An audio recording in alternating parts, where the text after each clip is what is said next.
Yo, what's up everybody? I'm 2PlyTie. Welcome back to another episode in my single-player Pixelmon series where I'm bringing you guys along with me on my first ever Pixelmon playthrough. So unfortunately my mic settings were messed up going into this recording, so unfortunately I didn't get any of my commentary as I was playing through this episode, sadly. So we're gonna have to do a voiceover this time. But last episode we found and caught our first ever Kubfu, and today our journey with Kubfu continues. This time we'll take on the legendary Tower of Waters, battling through all the tough trainers that are inside and evolving our Kubfu into the mighty Rapid Strike Urshifu. So let's find out if we can conquer the challenge and unlock a brand new legendary Pokemon. Woohoo! So just a quick recap in case you didn't see the last episode. To catch Kubfu, it's pretty difficult. He's a pretty rare spawn and only spawns in the bamboo jungle in the afternoon, so it took a long time to catch him, so be prepared for that if you're just waiting around to catch him. So in this episode, since we are trying to evolve Kubfu into Urshifu, you can do that in either two ways, by going to the Tower of Waters or the Tower of Darkness. The Tower of Waters will evolve Kubfu into Rapid Strike Urshifu, and the Tower of Darkness will evolve him into Single Strike Urshifu. And in my opinion, I think Rapid Strike is going to be the better way to go.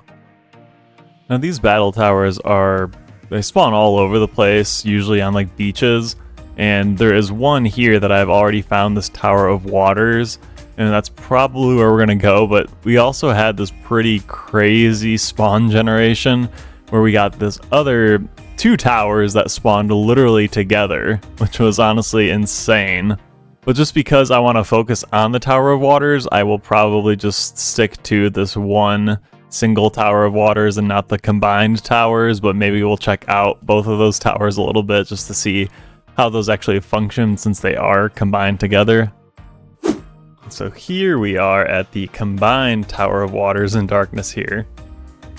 You can see how crazy the generation of this looks, with them literally overlapping into each other. It's pretty cool, honestly. And then, there is actually an entrance into both of them through this entrance. So we could technically do both at the same time, but again, I'm just going to focus more on the Tower of Waters, so we'll go over to the other one I found instead, but maybe we'll come check this one out a little bit later.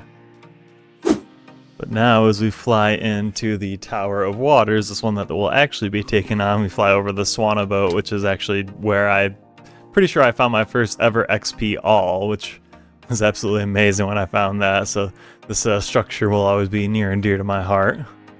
But now we have finally arrived at our destination, the Water of Towers, the single tower that will be going up all the levels, battling all the trainers inside, so we can get the Scroll of Waters at the top to evolve our Kubfu. Just gonna make sure I have my healer ready to go so I can put that down, because all of these trainers are going to be auto battles just like all the gym battles are. So like right when you walk in and get near a trainer, just like that, you will get thrown right into battle. So we want to make sure we have our healer on us ready to go and heal up after each battle and each floor that we go through. So the first trainer you run into on the main floor is always going to be a level 80 trainer with level 80 Pokemon. And I wasn't honestly sure going into this, because it's the Tower of Waters, I would assume that there would be a lot of water type Pokemon, but already we started with like a Flabel and then a Dragapult, so not water type Pokemon. So I wasn't really sure, where the pool of Pokemon that they're using was coming from. And of course, like all the higher level trainers do, they swap around their Pokemon in and out of battle a ton, trying to get the best matchups possible and making it as hard as possible for me. And luckily we were able to take out Cinderace with Xerneas as he died from his poison. And then I ended up switching to Arceus, which I'm pretty sure he still had the ground play on right now, which is definitely not helpful against the Tower of Waters. But as you can see here in this next Pokemon that we come up against, it is a Blastoise, which turned out to be a Mega Blastoise, of course. But yeah, sadly not having a good plate, or just a plate that is Blastoise is super effective against on Arceus really hurt us, but we were able to take out Mega Blastoise at least, which was great. And moved on to Ferrothorn, who Arceus was also able to take out, and then we had to move on to Tapu Fini, so again, another water type Pokemon. So again, not all their Pokemon are water types, but at least like half of them, it seems like, for all these trainers will be water types. So make sure you have your grass and electric Pokemon going into this, which I did not really have. Really, I just have a bunch of dragon-type Pokemon on my team, which in hindsight probably wasn't the best idea. And Excalibur really had no chance against Tapu Fini. All of his moves are either not effective or like did no damage at all, so we had to try and heal up and revive some of our other Pokemon just to be sure that we could finish off this trainer. But we followed up Excalibur by using Xerneas, hoping that he would be good enough to take on Tapu Fini, since he's one of the few non-dragon type Pokemon that I happen to bring with me. And I also decided to Dynamax Xerneas because I hadn't Dynamaxed a Pokemon yet in this battle. And then we got back to Dragapult, which with Max Fairy move should have been a one-hit kill, and there we go. That worked out, and we got our first W against the first trainer in the Tower of Waters. Pretty sweet. And then, sadly, I was not expecting this, and this ended up being really annoying. Somehow we got thrown into the same battle with the same trainer right away again. Bruh. I wasn't sure at first if it was maybe like another trainer that was nearby or something, but it turns out it was the same exact trainer that I literally just beat 3 seconds earlier. And now, you know, I've literally had 2 Pokemon plus Kubfu left. So I was very outnumbered in this battle. I tried to do some reviving and use some potions to make sure I had enough firepower to beat the same trainer again. But then thanks to my homeboy Rayquaza and lots of potions, we were finally able to defeat the same trainer a second time. So then I quick ran out of the building just to make sure I wasn't getting thrown in another raid or another battle, and then threw down our healer and healed up. But so far that's 2 for 2 on battling the same trainer. But the fact that I was able to do it with pretty much only like 2 or 3 Pokemon that time was a good sign. And we walked back in and again got immediately thrown back into the same battle with this same trainer. So I was starting to get really irritated with this. I figured, you know, I'd beat one trainer and then they'd be done. I can move on to the next level and go each floor at a time, battle each trainer. But for whatever reason, the mechanics, I don't know if it's a bug or what, but they just would not let me get past the same trainer. You literally would continuously get put in a battle with them over and over and over. So then I got partway through this third battle with this same trainer and decided, you know, I got some levels, we'll just forfeit this battle. But before moving on, I remembered that I should actually either get a Zap Plate or the Meadow Plate for Arceus instead of the Ground Plate that he'd been using, because their water types are super effective against him, so we want to make sure that he is super effective against them instead, so we gave him the Grass Plate. Walked back in and immediately got thrown into the same battle again. So of course, like I was saying, we just forfeited, and I said, screw it, you know, I've already beat this guy almost 3 times. We're just gonna run right past him, up to the next room. I'm standing next to this boss common. This is a common boss trainer this time, and I thought I got thrown into a battle with him, but turns out it was the same level 80 trainer downstairs that we've already been fighting, so I had to forfeit and run away from that battle again. So then I started thinking, you know what, maybe that tower is glitched or bugged, so I came back over to the combined water and darkness towers here that I had found, and figured, hey, let's give this a shot and see if this is any different, and it was not. We ended up running into the same level 80 trainer, and after getting partway through that battle with the same level 80 trainer, I decided to forfeit again.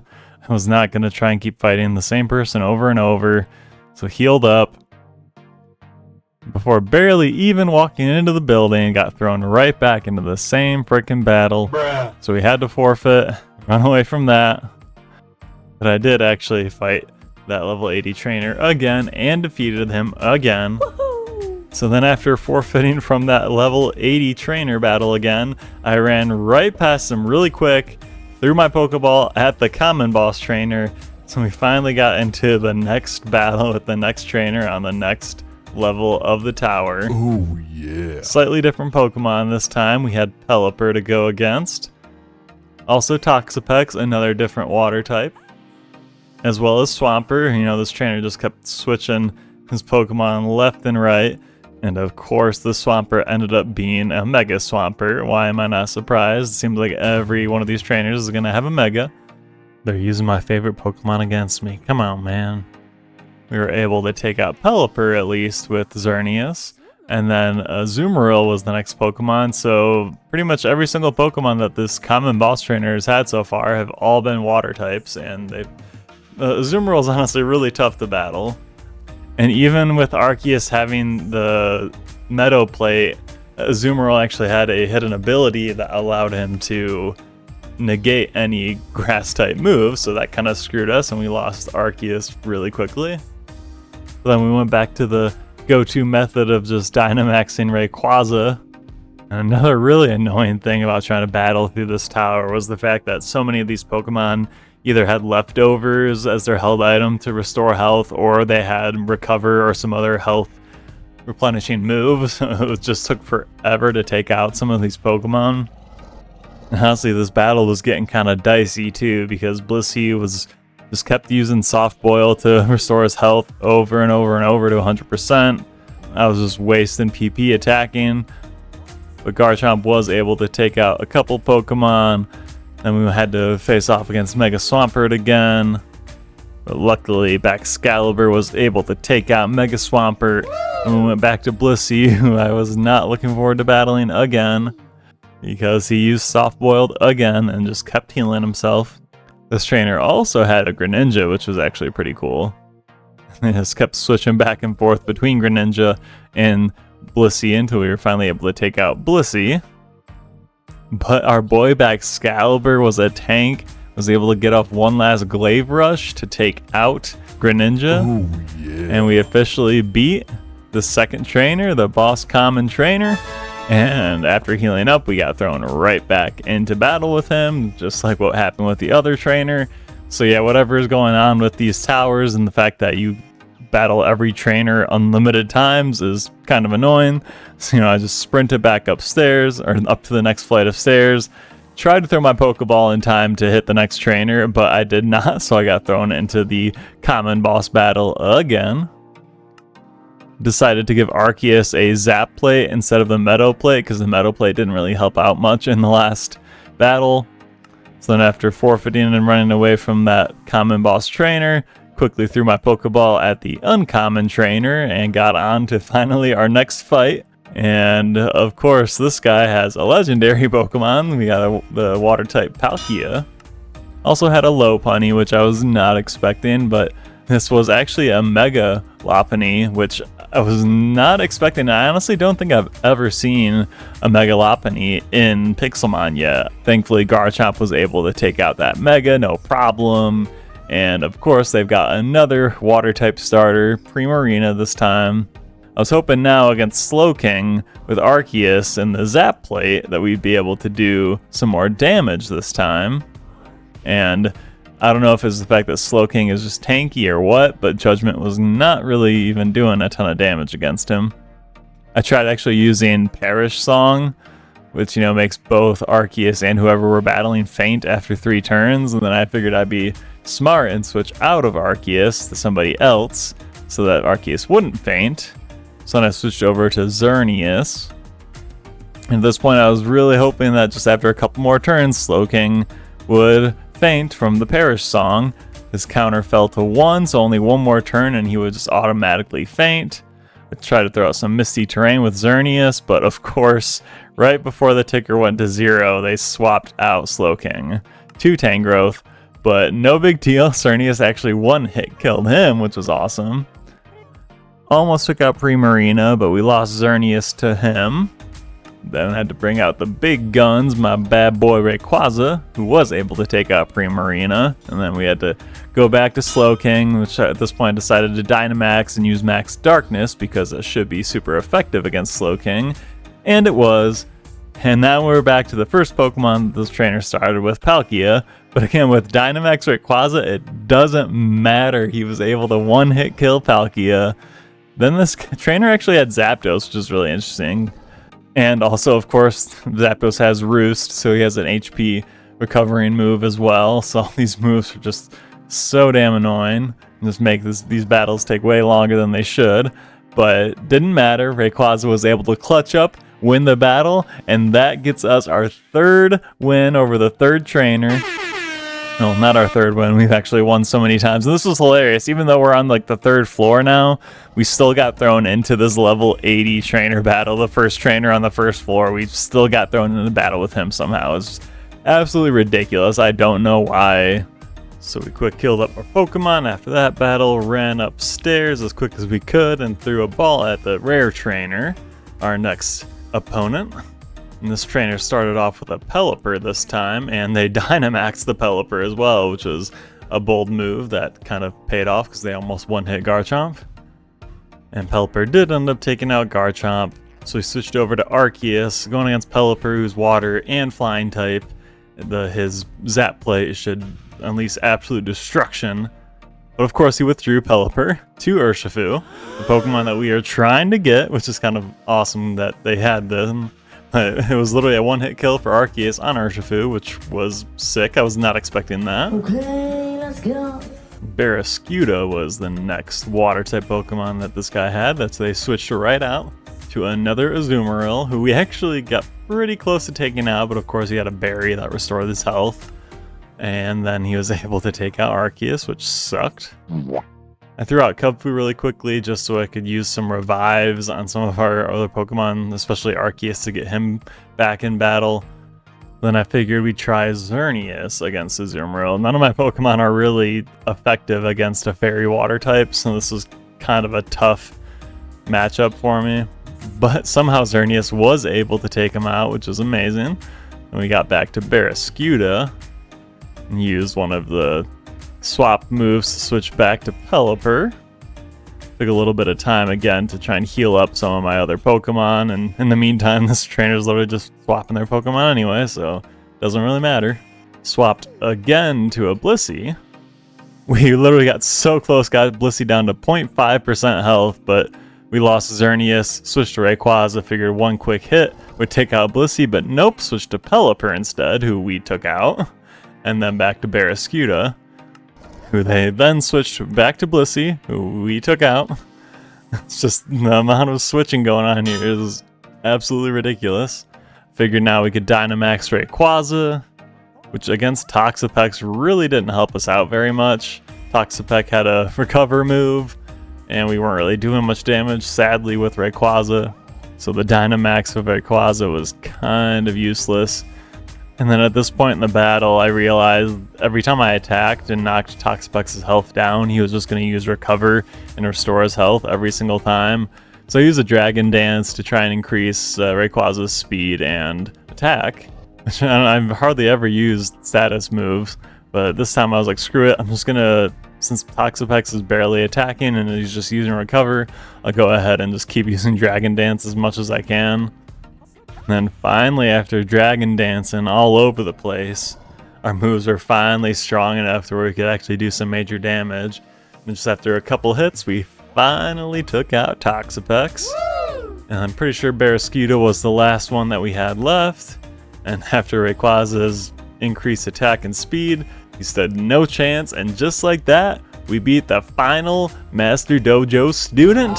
And we get to progress to the top of the tower, where we see another battle getting thrown right back into battle with a guy we just beat. Bruh. But the real treasure that we find up here on top of the tower is one, you can see there's a move relearner. And the move relearner is actually there for a reason, but this right here, ladies and gentlemen, he would get out of the way. This is the Scroll of Waters. This is what we came here for. Now that I think about it, I guess we could have just like came in through the ceiling and avoided all the trainers, but this move relearner is actually here just in case when you evolve your Kubfu to Urshifu, if you want to get back any of the moves that he had before evolving, you can do that. So I took the chance to do that right now and looked through Kubfu's moves, trying to decide if there were any ones I wanted to switch before evolving him. And I also decided to look at some of the other Pokemon on my team, just to see if maybe there were some other moves that I could give them that would be better than what they already had. I ended up giving Dragon Claw to Baxcalibur instead of Dragon Tail. And I looked through Arceus' moves to see if there's anything else that we should give him instead, and actually this worked out perfectly because I don't know if he ever had Recover, but this gave me an opportunity to give him Recover, which, Arceus is already super powerful, so if he's got some good moves and Recover, we can do exactly what all these trainers do to us, and attack and then heal, and attack and heal, so I'm glad we were able to do that. And then one of the last moves I ended up doing was taking Horn Leech over Mega Horn, give Xerneas a grass move, and it's a grass move that also can heal him, which is really nice. So now with all of our moves set on our Pokemon, we can go to our main attraction here, the Scroll of Waters, which is what we're going to need to evolve our Kubfu. And at first I wasn't really sure if I'm supposed to take it, which I ended up doing right there. I went ahead and took the Scroll of Waters, which you can totally do. And then you can put it down wherever you want after that, but you essentially just need that in the area when you end up evolving Kubfu. So I figured just so I didn't have to deal with all these trainers and getting thrown into battle over and over and over, I would just quickly run out of the tower, which almost made it all the way down without getting into another battle, but got thrown into one more, and then we were finally able to get out of the towers, free at last, with our Scroll of Waters. Still got thrown into a battle again, even outside of the damn tower. And then now we just had to figure out how to actually use the Scroll of Waters and use it to evolve Kubfu. Which at first here I tried to just right click on him with it and it did nothing, so I just threw it down. And I was trying to throw Kubfu at it, trying to figure out how the hell I'm actually supposed to use these two together to evolve him. But after trying to figure out how to use the scroll to evolve him, I figured it out. All you had to do is have the scroll out near you, you right click on Kubfu and he automatically evolves just like that. And this is the moment we've been waiting for. There are so many battles, battling those trainers way too many times. We got the Scroll of Waters and we got ourselves Urshifu with his new Surging Strikes move. So we got his close combat move, which is arguably his best move, strong fighting type move with the strong Surging Strikes water type move. And again, the fact that Urshifu can Gigantamax and have these really good moves, and he's a legendary, he's just going to be unstoppable for us. We obviously still got to level him up. He's only level 48 right now, but looking pretty damn good. So now that we actually acquired our Urshifu, I decided to go ahead and fight this boss Nidorina that was hanging out nearby. So we were finally able to use this battle to Dynamax Urshifu and see what our Dynamax Urshifu would look like, and if you'd be able to take on a level 120 Nidorina.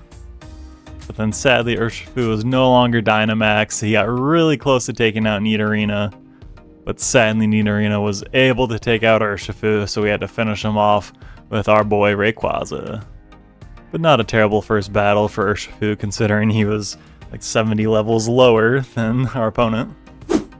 Then I ended up coming back home to our base because I wanted to go over here. We have Dynamax Urshifu, but we want to get Gigantamax Urshifu. So came down here to our Max Mushroom little patch here to collect, which, luckily we had several that had grown in the last couple times I played, so we're able to come in here and grab 3 more Max Mushrooms, so we'd be able to make a Max Soup to give Urshifu so he could be Gigantamaxed instead of Dynamaxed. I also grabbed a bunch of Dynamax candies and gave those to Urshifu to max out his Dynamax level. And then luckily we ended up finding this level 20 trainer hanging out nearby, which gave us the perfect excuse to test out Urshifu in his new Gigantamax form. So we could use the G-Max Rapid Flow, his new move. And there we go, we finally got the opportunity to Gigantamax a new Pokemon, a new legendary Gigantamax. Urshifu looking absolutely sick and menacing there. I'm so glad that we ended up getting him. This took a long time to finally get Kubfu and to get him to Urshifu and Gigantamax him, but it's totally worth it because we just absolutely destroyed this level 20 trainer. And then I also decided to take our Scroll of Waters here and put it right next to our entrance here on our base. Eventually we can probably get the Scroll of Darkness and put it on the other side there. This is a little trophy of our victory over the Tower of Waters.